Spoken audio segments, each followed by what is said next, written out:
পাপা school যাবে বলে tiffin ready করে দিয়েছি।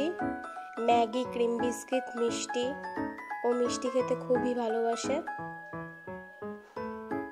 এখানে রেডি হয়ে গেছে, আবার বলছে আমাকে, মা আমি কার্টুন দেখছি। একটু পরে স্কুল গাড়ি চলে আসবে। এই তো বলতে বলতে স্কুল গাড়িও চলে এসছে। ওর ঠাম্মা ওকে এগিয়ে দিচ্ছে।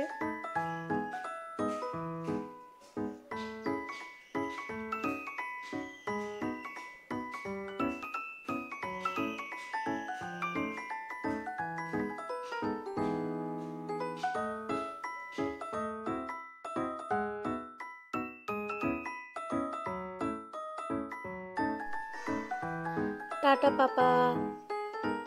এই এখন যাচ্ছে, আসবে সেই 2:30টার সময়।